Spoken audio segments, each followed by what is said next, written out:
Phone idea की, क्योंकि हमने फ्राइडे को भी देखा था 6% ये कमज़ोर हो गया और अब अपने लेवल्स अगस्त 2023 के लेवल्स के आसपास आ चुका है। गौरांग जी, कुछ दिक्कतें जो हैं उससे हम सब वाकिफ़ हैं, एजीआर ड्यूस हो जाए और ऑपरेशनल टर्न अराउंड वो फिलहाल कार्ड्स पे नहीं है, बट जिस तरीके से इस पूरे साल न्यूज़ फ्लो रहा है वोडाफोन आइडिया के लिए, चाहे वो एफपीओ को लेकर हो या इनके आने वाले 5G प्लान्स को लेकर, ऐसे में रिटेलर्स काफी बढ़ चढ़ के इन्होंने पार्टिसिपेट किया है स्टॉक में। 7.5 के लेवल्स पे गौरांग जी कैसा दिख रहा है आपको, और इस पे कोई टिप्पणी?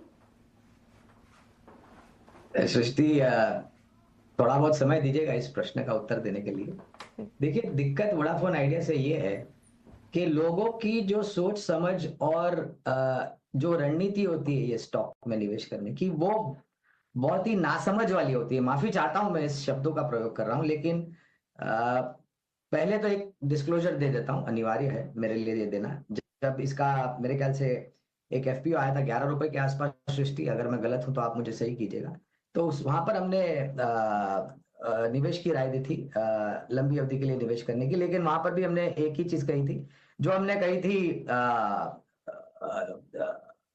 ओला इलेक्ट्रिक के आईपीओ में, कि अगर जोखिम झेलने की क्षमता है तो ही कर रही है, 2 ढाई साल 3 साल का नजरिया रखें।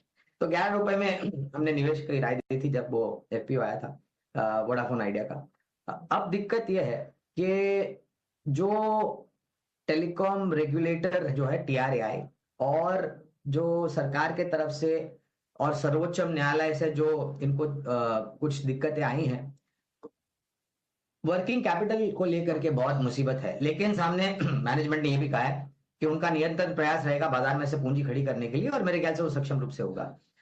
लोग ये समझ के निवेश करते हैं कि 20 वाला या 15 वाला या 12 रुपए वाला आधा हो गया, अब इससे ज्यादा क्या गिरेगा।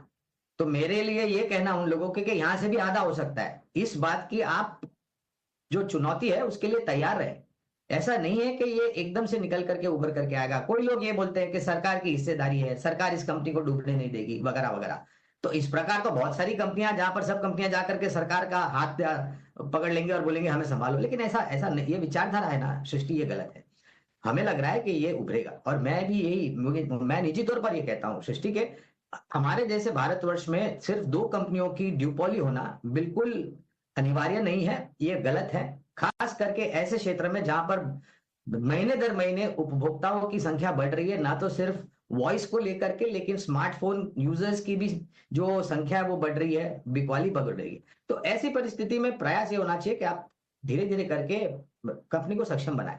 देखिए, अभी भी 4G में जी रहे हैं, 5G का माइग्रेशन पता नहीं कब होगा, महीने दर महीने उपभोक्ताओं की संख्या कम हो रही है। तो दिक्कतें काफी हैं, ऐसा नहीं कि आपको 6 महीने, साल भर, 1.5 साल में इसमें बहुत बड़ा परिवर्तन आता हुआ दिखेगा। हो सकता है इसमें 2 साल लगे, 2.5 साल लगे, 3 साल लगे। तो ये तैयारी आपको